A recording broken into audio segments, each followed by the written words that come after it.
વાત કરીએ રાજકોટની તો ગોંડલમાં પાટીદરા આગેવાન અને જિગીસા પટેલને ધમકી આપવાનો મામલો સામે આવ્યો છે। સમગ્ર બાબતે મહિલા પાટીદાર આગેવાન જિગીસા પટેલે રાજકોટમાં પત્રકાર પરિષદ યોજી હતી।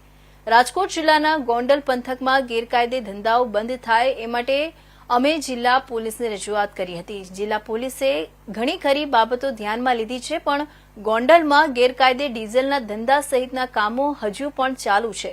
એ મુદ્દે અમે જિલ્લા પોલીસને તાકીદ કરીએ છીએ।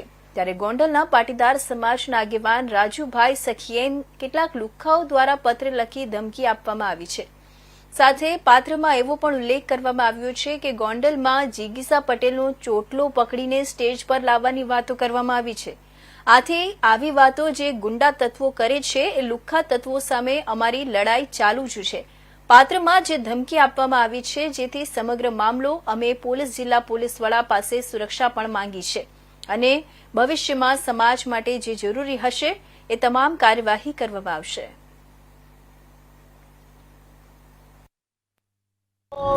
ગોંડલની અંદર જે પરિસ્થિતિ છે એ પ્રમાણે એસપી સાહેબે જે કામગીરી કરી છે અને ગોંડલની અંદર જે કહેવાય ને કે દારૂ ડ્રગ્સ જેવા દૂષણો જે હતા, શેર બજારના સટ્ટાઓ રમાતા હતા અને બીજા ત્રીજા 2 નંબરના જે ધંધાઓ હતા એ બધા બંધ કરાવ્યા। એ બદલ એસપી સાહેબને અમે આભાર વ્યક્ત કરવા ગયા હતા। એ સિવાય બાયોડીઝલની જે કંઈ પણ 2 નંબરના ધંધાઓ એ લોકોને ચાલે છે એ બાબતે એનું ધ્યાન દોરવા પણ ગયા હતા। સાથે સાથે ગોંડલની અંદર રાજુભાઈ સખિયાની ઓફિસે એક નનામી લેટર આવેલો છે।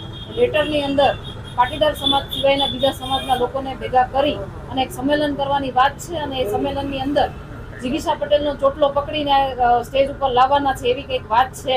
એ બાબતે અમે ફરિયાદ આપવા માટે ગયા હતા, પરંતુ એ ફરિયાદ માટે અમે રાજુભાઈ સખિયાથી અરજી કરશે અથવા તો હવે અમે વિચારીશું કે રાજુભાઈ સખિયાને અરજી કરવી કે અમદાવાદથી હું પોતે ફરિયાદ કરું છું। પણ આગામી દિવસોમાં અમે આ બાબતે કાયદાકીય લડાઈ લડવાના છીએ અને આ નનામી જે લેટર આવેલો છે એ બાબતે હું લખવાવાળાને પણ કહું છું કે જો તમે કહેવાય ને કે એવા બધા શૂરવીર હોવ કે તમે એક દીકરીનો ચોટલો પકડીને બધા સમાજની વચ્ચે કોઈ સ્ટેજ ઉપર લાવી શકવાની તેવડ હોય તમારામાં, તો તમારું એમાં છે ને નામ, એડ્રેસ, ફોન નંબર બધું એમાં ટાંકવાની પેલી રખાય, એક હિંમત રખાય, જે તમે રાખી નથી।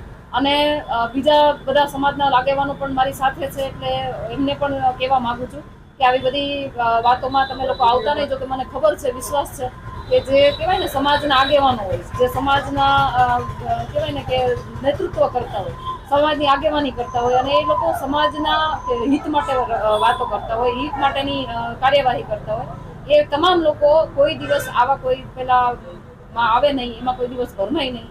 અને આ કોઈ કહેવાય ને કે એક વાહિયાત વાત હતી, પણ છતાંય ઘણી બધી વખત મને આ લોકોના તરફથી કહેવાય આ જે ગુંડા તત્વો છે, જે ગોંડલની અંદર કામ કરી રહ્યા છે, જે આવારા તત્વો છે અને લુખ્ખા તત્વો જે નાની પ્રજાને, સામાન્ય પ્રજાને ધમકાવીને ડરાવીને રાખી રહ્યા છે, એવા લોકોના ફિટ્ટુઓ જેને કહેવાય, જેના નાના નાના માણસો ચા કરતા કેટલી ગરમ આપણે જેને કહીએ છીએ, એ લોકોની મને ઘણી બધી વખત ધમકીઓ આવતી હોય છે। પણ આજ વખતે લેખિતમાં ધમકી આવી છે ને એટલા માટે હું આ કાર્યવાહી કરવા માંગુ છું। પોલીસ પ્રોટેક્શનની માંગ?